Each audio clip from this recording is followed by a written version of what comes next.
नमस्कार, मैं डॉक्टर क्षमा पांडे, महात्मा ज्योतिबा फुले रोहिलखंड विश्वविद्यालय बरेली। हिंदी भाषा एवं संप्रेषण विषय के अंतर्गत आज का प्रकरण है हिंदी वर्तनी लेखन के नियम। पूर्व पाठ में हिंदी वर्तनी लेखन के नियमों का अध्ययन किया गया। उसी श्रृंखला को आगे बढ़ाते हुए इस पाठ में भी हिंदी वर्तनी लेखन के नियमों का विस्तार पूर्वक अध्ययन किया जाएगा। इस पाठ के सीखने के अपेक्षित उद्देश्य होंगे: विद्यार्थी शुद्ध वर्तनी लिखने में हल चिन्ह के उपयुक्त प्रयोग को जान सकेंगे, स्वर परिवर्तन के शुद्ध एवं अशुद्ध स्वरूप में विभेद कर सकेंगे, विद्यार्थी मात्राओं का भाषा लेखन में शुद्ध अनुप्रयोग कर सकेंगे तथा हिंदी में प्रचलित विदेशी ध्वनियों की मूल भाषा को जान सकेंगे। तो प्रारंभ करते हैं वर्तनी, जिसे अक्षर विन्यास भी कहते हैं, और वर्तनी का उचित ज्ञान भाषा की दृष्टि से बहुत अधिक आवश्यक है। भाषा की शुद्धता वर्तनी के ज्ञान एवं उसके उचित अनुप्रयोग पर आधारित होती है। भाषा संप्रेषण के लिए उच्चारण की शुद्धता के साथ वर्तनी अर्थात अक्षर विन्यास की शुद्धता भी बहुत ही आवश्यक है। जिस प्रकार शुद्ध उच्चारण से मौखिक भाषा प्रभावशाली बनती है, ठीक उसी प्रकार शुद्ध अक्षर विन्यास लिखित भाषा को सार्थक और प्रभावशाली बनाते हैं। बहुत बार ऐसा होता है कि आप जा रहे हैं और रास्ते में आप देखते हैं कि अशुद्ध वर्तनी लिखी हुई है, तो आपके मन में आता है कि इस वर्तनी को हम सुधार दें। तो इससे क्या होता है, जो अशुद्ध वर्तनी होती है इससे उच्चारण अशुद्ध होता है और भाषा भी कमज़ोर होती है। तो भाषा को शक्तिहीन बनाती है अशुद्ध वर्तनी। इसलिए ये आवश्यक है कि शिक्षा के आरंभ में ही बालकों को उच्चारण एवं वर्तनी इन दोनों की समुचित शिक्षा दी जानी चाहिए, जिसके परिणाम स्वरूप ध्वनियों के मौखिक एवं लिखित रूप पर बच्चों का पूर्ण अधिकार हो जाएगा और भाषा संप्रेषण सशक्त एवं प्रभावपूर्ण हो जाएगा। तो हम कह सकते हैं कि वर्तनी शुद्धता भाषा का अभिन्न अंग है। इसको हम इससे अलग करके नहीं रख सकते हैं। भाषा है तो शुद्ध वर्तनी है, और अगर शुद्ध वर्तनी है तो उच्चारण भी शुद्ध है। तो इसको ध्यान में रखते हुए वर्तनी लेखन के कुछ और नियम हैं जिनका अध्ययन हम इस पाठ के अंतर्गत करेंगे। सबसे पहले प्रारंभ करते हैं हल चिन्ह। हल चिन्ह नीचे हलंत की तरह लगा होता है। तो भाषा मानकीकरण की दृष्टि से इस चिन्ह को, जैसा कि यहाँ पर दर्शाया गया है, हल चिन्ह कहा जाना अधिक उपयुक्त है। अतः इसे हल चिन्ह कहा जाए, न कि हलंत। यहाँ पर आप ध्यान रखें, हल चिन्ह कहना अधिक उपयुक्त है।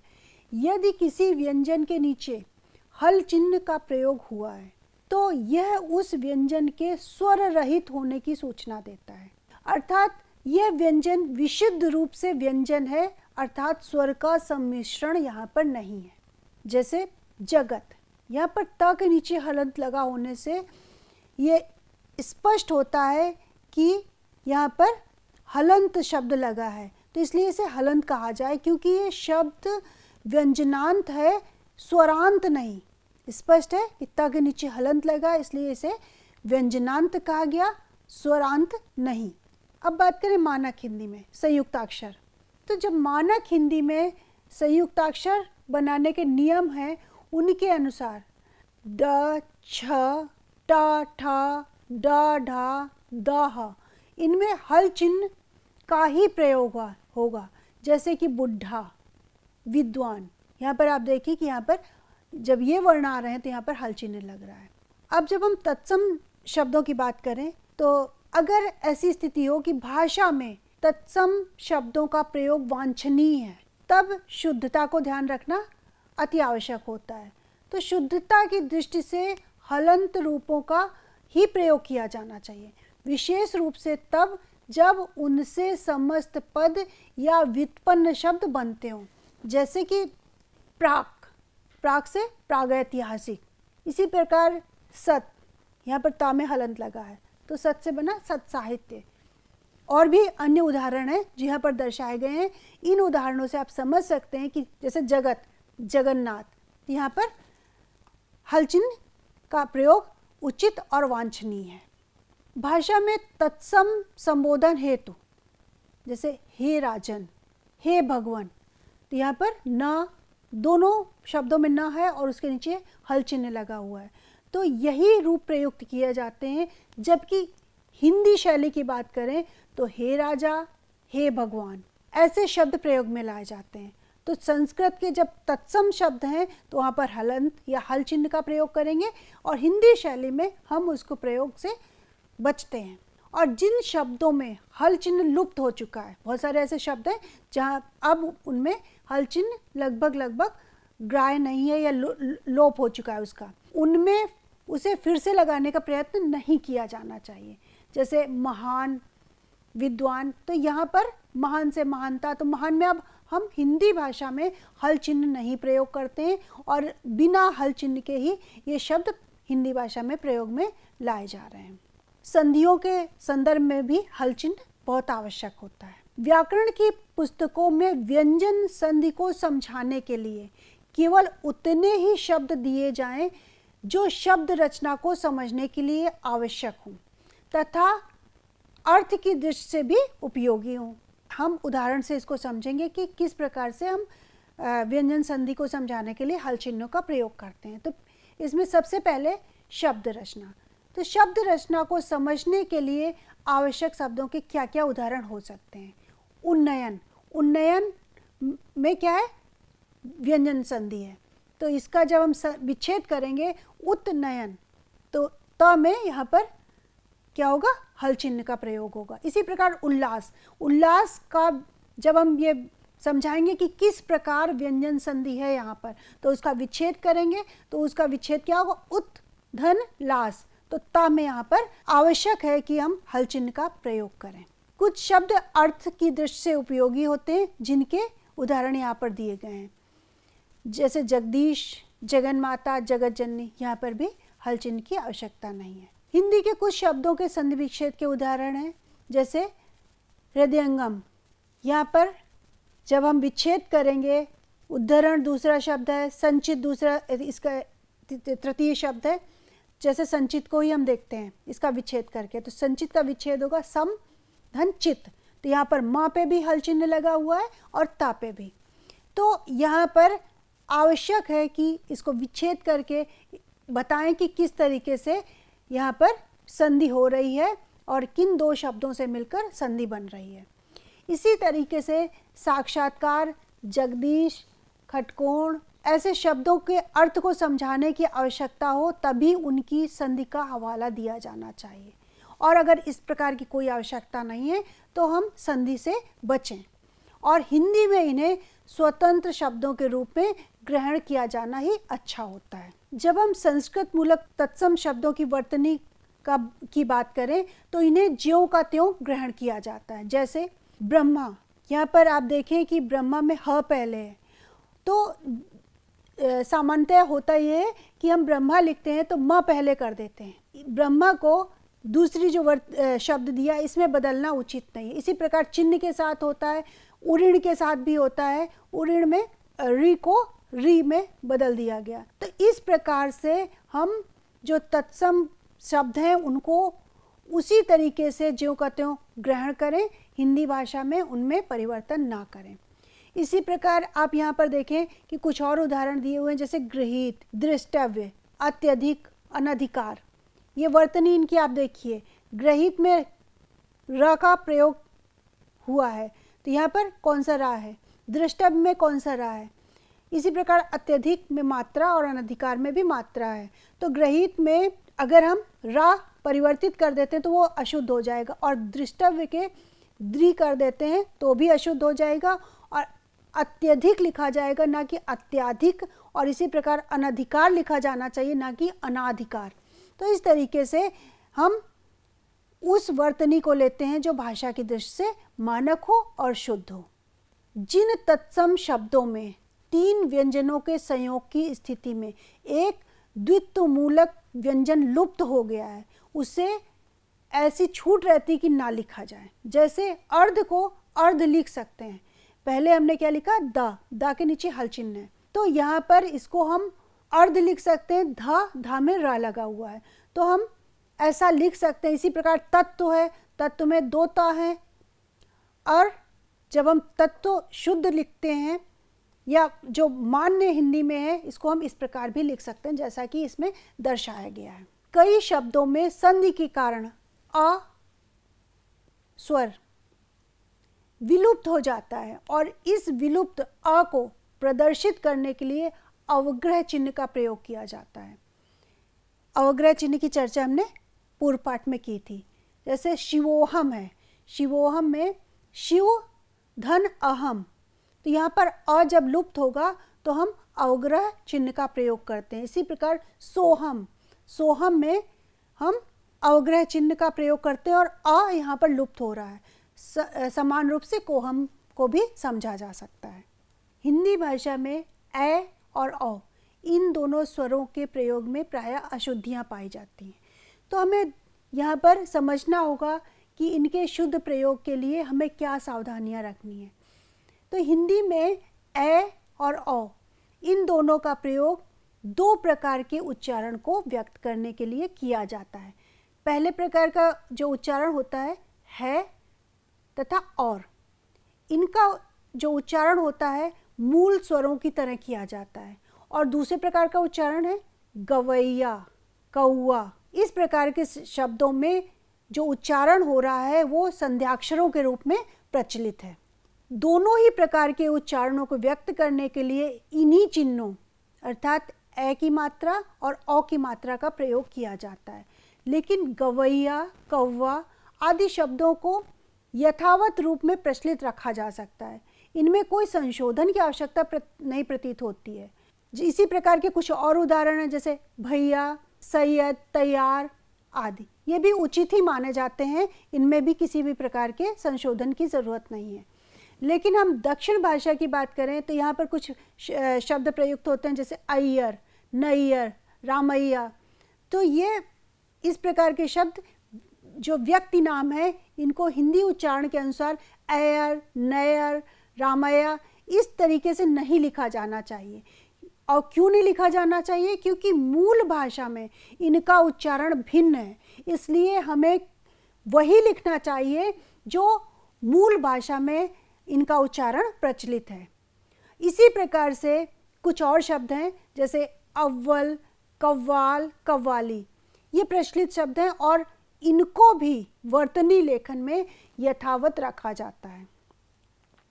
अब हम संस्कृत तत्सम शब्दों में से कुछ उदाहरण लेते हैं, जैसे शैया है, तो शैया को शैया नहीं लिखा जाता, इसमें मात्रा नहीं लगाते, इसमें या और या इन्हीं का प्रयोग किया जाता है, बिना मात्रा के लिखा जाता है।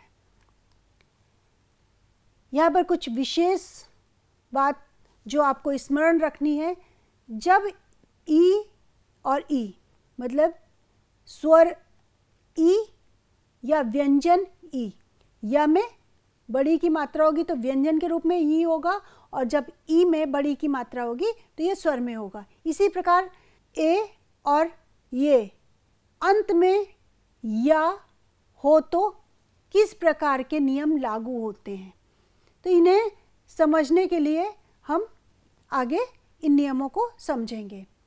जब या में बड़ी की मात्रा हो, या स्वर के रूप में ई हो, ए स्वर के रूप में हो, या में ए की मात्रा हो, तो इनके प्रयोग में बहुत ज़्यादा कठिनाई आती है। ई अर्थात जब व्यंजन में बड़ी की मात्रा हो, ई स्वर में बड़ी की मात्रा है, और ए या ये इनका प्रयोग करने में बहुत ज़्यादा कठिनाई होती है, क्योंकि इचु यशानाम तालु इस सूत्र के रूप में हम देखें तो सूत्र से ई च वर्ग य और श के जो उच्चारण का स्थान है वो है तालु, अर्थात ई स्वर के रूप में, और य इन दोनों के लिए जीभ एक स्थान पर जाती है जिससे हमें उच्चारण में भ्रम हो जाता है, और इस उच्चारण के भ्रम की वजह से वर्तनी संबंधी भी त्रुटि होती है। जब स्वर के रूप में ई का उच्चारण ई की तुलना में सरल होता है, इसलिए जो स्वर के रूप में ई है बड़ी की, तो उसने ज़्यादातर जगहों से य में जब बड़ी की मात्रा लगाते हैं ई को अपनी जगह से स्थानाच्युत कर दिया है, क्योंकि उच्चारण में किस में सरलता है, जो स्वर के रूप में ई है। और यही स्थिति ए के साथ हुई, ए ने ये को बेदखल कर दिया। अब बेदखल क्यों किया, क्योंकि ए जो स्वर है उसका उच्चारण सरल है।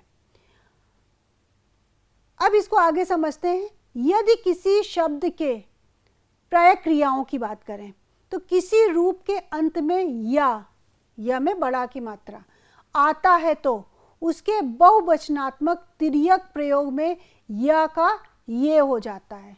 व्यंजन की बात कर रहे हैं। और इसी प्रकार स्त्रीलिंग बनाने में भी या का ई होगा, अर्थात व्यंजन या में बड़ा की मात्रा जब होगी तो या का क्या होगा, ई, या में ही बड़ी की मात्रा लगेगी। और यहाँ पर सावधानी रखने वाली विशेष बात क्या है, संज्ञा, सर्वनाम और अव्यय इससे बाधित नहीं होते हैं।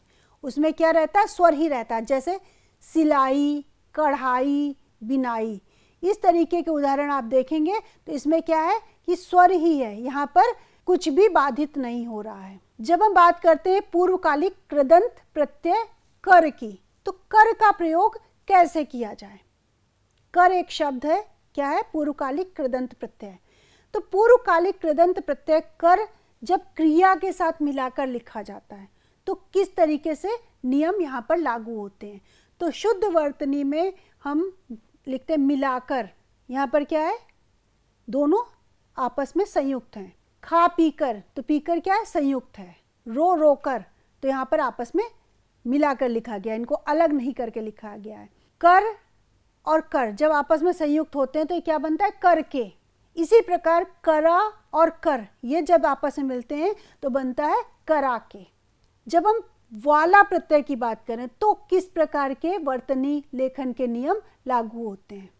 तो इसका जो प्रथम नियम है, क्रिया रूपों में करने वाला, आने वाला, बोलने वाला, इस प्रकार के जब शब्द आते हैं तो इनको अलग अलग लिखा जाता है। जैसे एक उदाहरण से हम समझते हैं, मैं घर जाने वाला हूँ। जाने वाले लोग, यहाँ पर देखें कि जाने वाला, जाने वाले, तो यहाँ पर अलग अलग लिखा है। तो वाला जो प्रत्यय है उसको क्रिया से अलग रखा गया है।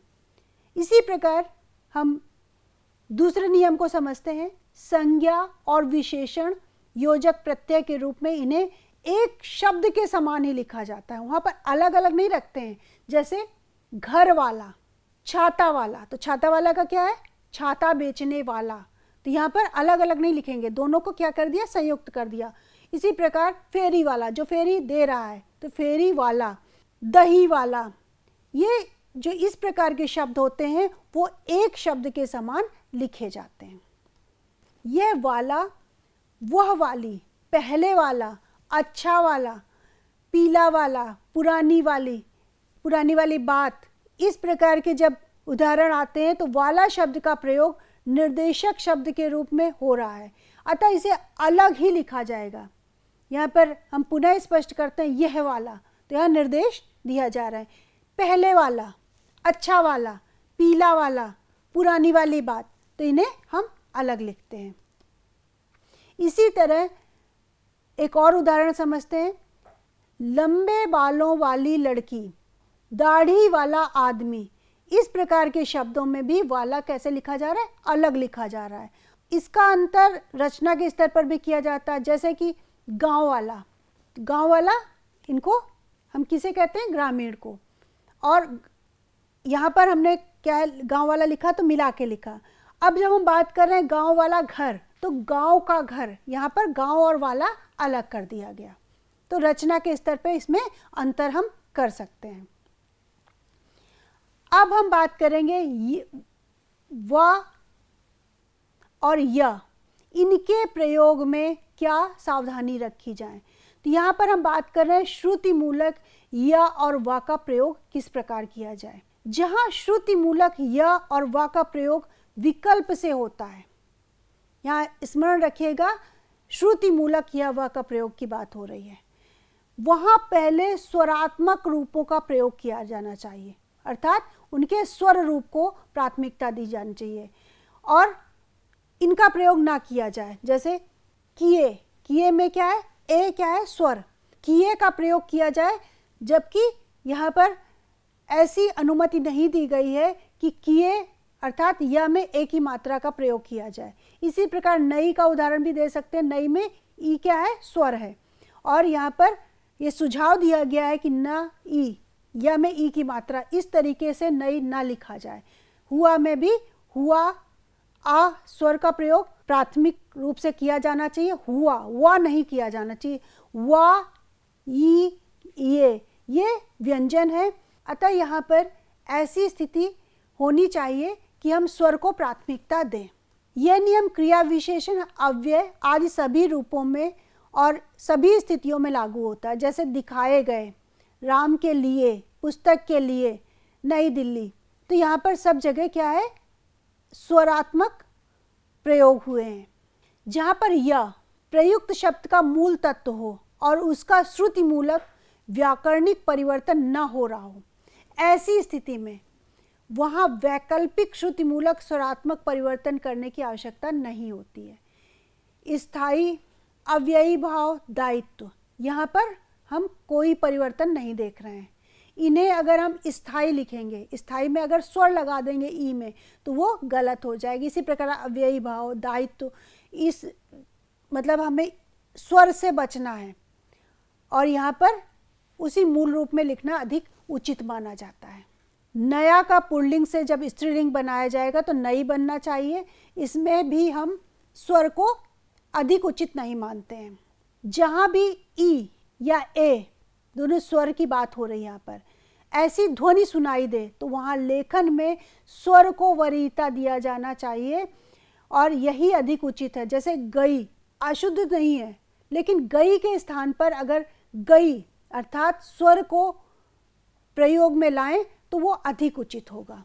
अब आगे बात करें, जहाँ वर्गों के पंचमाक्षर के बाद उसी के वर्ग के शेष 4 वर्णों में से कोई वर्ण हो, वहाँ पर अनुस्वार का प्रयोग किया जाता है।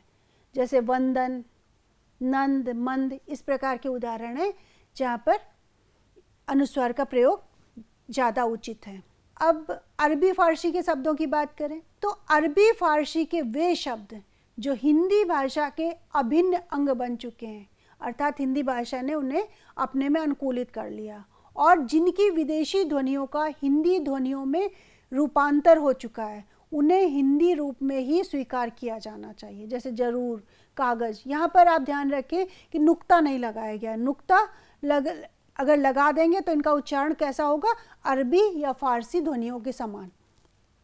इसलिए यहाँ पर ये उचित होगा कि अगर हिंदी ने उन्हें अपने में आत्मसात किया है तो हम उनका प्रयोग भी हिंदी भाषा के समान ही करें। किंतु यहाँ पर यह बात ध्यान रखनी चाहिए कि जहाँ पर यह आवश्यक हो कि हमें भाषा लिखने में उनके शुद्ध विदेशी रूप की ही आवश्यकता है, तभी अर्थ निकलेगा, तब वहाँ उनके हिंदी में प्रचलित रूपों में जहाँ आवश्यक हो नुक्ते लगाए जाने चाहिए, जिससे कि यह स्पष्ट हो सके कि प्रयुक्त शब्द विदेशज है। नुक्ता लगाने से उनका उच्चारण वहाँ पर बदल जाएगा। जैसे राज, नाज, तो अब ये कब करेंगे, जब वास्तव में अर्थ की दृष्टि से आवश्यक हो। यहाँ पर हमें हमारा जो भाव है ये व्यक्त करना हो कि यहाँ पर विदेशी उच्चारण ही होना चाहिए और वो उस पाठ की, उस भाषा की आवश्यकता हो। इसी प्रकार अंग्रेजी के जिन शब्दों में अर्ध ओ ध्वनि का प्रयोग होता है, उनके शुद्ध रूप का हिंदी में प्रयोग अभीष्ट होने पर आ की मात्रा पर अर्धचंद्र का प्रयोग किया जाए। अब इसके कुछ उदाहरण हैं जो हिंदी भाषा में बहुत प्रचलित हैं, जैसे डॉक्टर, कॉलेज, हॉस्पिटल। इसके बाद हम प्रायः पाते हैं र और न, इनके प्रयोग में भी अशुद्धियाँ होती हैं। तो न और न इनके प्रयोग में सतर्कता बरतने की भी आवश्यकता है। ळ का प्रयोग अधिकतर संस्कृत शब्दों में आता है और जिन तत्सम शब्दों में ळ होता है उनके तद्भव रूप में ळ के स्थान पर न प्रयुक्त होता है। तो तत्सम में ळ होगा और तद्भव में न होगा, जैसे रण रन, फण फन। इस प्रकार से अन्य उदाहरण भी हैं। खड़ी बोली उसकी जो प्रकृति है वो किसके पक्ष में, न के उच्चारण के पक्ष में। तो जब न का उच्चारण होगा तो वहाँ पर वर्तनी लेखन में भी न का प्रयोग ही होगा। और खड़ी बोली में ळ और न के का प्रयोग संस्कृत के नियमों के आधार पर ही होता है, जबकि पंजाबी और राजस्थानी भाषा में ळ बोला जाता है। अब न के प्रयोग करते समय कुछ सावधानियां रखनी चाहिए। संस्कृत की जिन धातुओं में ळ होता है उनसे बने शब्दों में भी ळ का प्रयोग होता है, जैसे क्षण, प्रण, निपुण, गुण आदि। अब किसी एक ही पद में यदि रि, र, मूर्धन्य ष के बाद न हो तो न के स्थान पर ळ हो जाता है। यहाँ पर यह महत्वपूर्ण नहीं है कि इनके बीच कोई स्वर य, व, ह, क वर्ग, प वर्ग का वर्ण तथा अनुस्वार आया हो, जैसे ऋण, कृष्ण, विष्णु, उष्ण। इस प्रकार के उदाहरण यहाँ पर दिए जा सकते हैं। किंतु यदि इनमें कोई भिन्न वर्ण आता है तो न का ण हो जाता है, जैसे अर्चना, मूर्छना, रचना, प्रार्थना।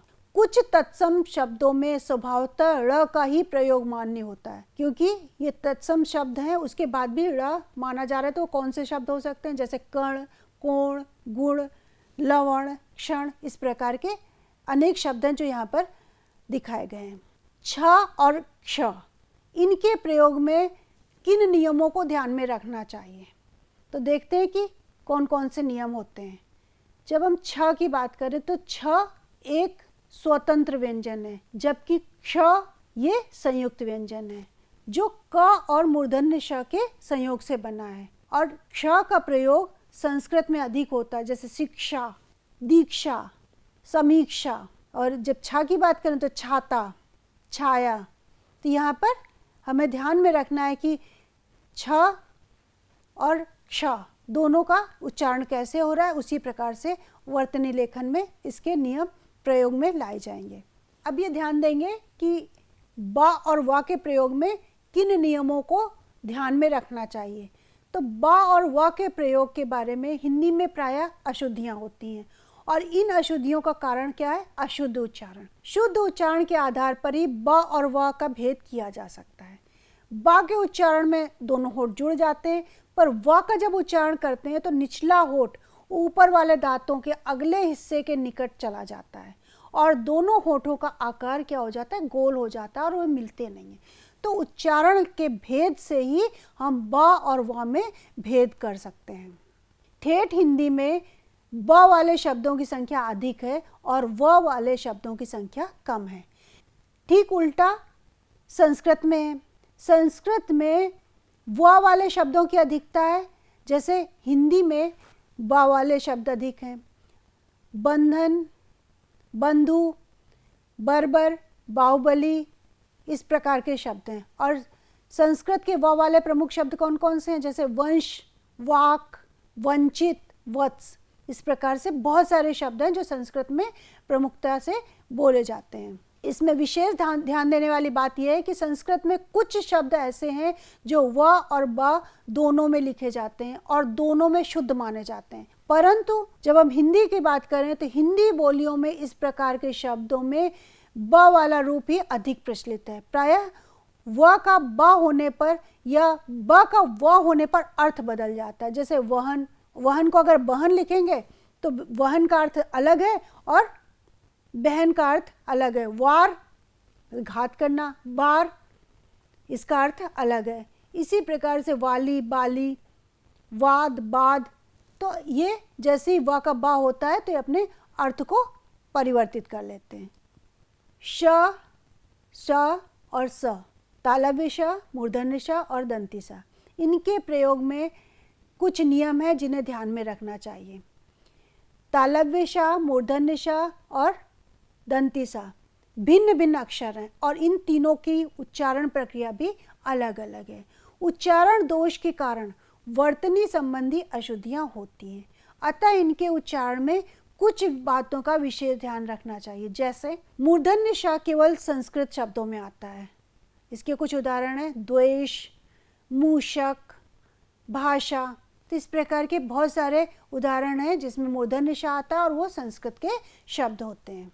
जिन संस्कृत शब्दों की मूल धातु में मूर्धन्य श होता है उनसे बने शब्दों में भी मूर्धन्य श ही रहता है। जैसे शिश धातु से शिष्य, शिष्ट, शेष ऐसे शब्द बनते हैं। और संधि करने में क, ख, ट, ठ, प, फ के पूर्व आया विसर्ग, विसर्ग दो बिंदु ऊपर नीचे होते हैं, हमेशा मूर्धन्य श हो जाता है। और यदि किसी शब्द में स अर्थात दंते सा आया है तो उसके पूर्व अ या आ के सिवा कोई भिन्न स्वर हो तो स के स्थान पर मूर्धन्य श हो जाता है। आगे इस नियम को बढ़ाते हुए ट वर्ग के पूर्व केवल मूर्धन्य श आता है। जैसे खोडश, खडानन, कष्ट। री के बाद मूर्धन्य श ही आएगा, जैसे ऋषि, कृषि। और संस्कृत शब्दों में च, छ के पूर्व तालव्य श आता है, जैसे निश्चल। जहाँ श और स एक साथ प्रयुक्त होते हैं वहाँ श पहले आता है। यहाँ पर आप ध्यान रखिए, प्रायः गलती होती है। शासन, शासक, प्रशंसा, नृशंस, यहाँ पर क्या है तालव्य श पहले आया है, उसके बाद दंती सा आया है। और जहाँ श अर्थात तालव्य श और मूर्धन्य श एक साथ आते हैं तो श तालव्य श के पश्चात ही मूर्धन्य श आता है। जैसे शोषण, शीर्षक। यहाँ पर आप देखिए शेष, तो पहले क्या आ रहा है तालव्य श, उसके बाद मूर्धन्य श।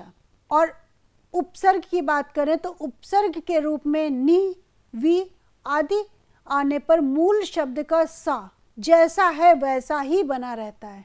जैसे निसंशय, निसंदेह, विस्तृत, विस्तार, ये इसके उदाहरण हैं। यदि तत्सम शब्दों में श हो तो उसके तद्भव में क्या होता है स होता है। जैसे तत्सम में शूली है तो इसका तद्भव बनेगा सूली बन जाएगा। तालव्य श परिवर्तित हो गया किसमें दंते सा में। शूकर तो इसका सूकर होगा। शाक तो साग हो जाएगा। इस तरीके से श्यामल, सांवला। और कुछ शब्दों के रूप वैकल्पिक होते हैं, जैसे केशर, केसर, कोश, कोश, कौशल्या, कौशल्या, कशा, कशा, वशिष्ठ, वशिष्ठ। यहाँ पर ये दोनों ही शुद्ध माने जाते हैं। कभी कभी स के स्थान पर सा लिख के आता है। पहले सा मीन्स हल चिन्ह के साथ है, उसके स्थान पर बिना हल चिन्ह का सा लिख कर आता है। और कभी शब्द के आरंभ में हल चिन्ह के साथ सा होता है और उसके साथ किसी अक्षर का मेल होने पर शब्द अशुद्ध हो जाता है।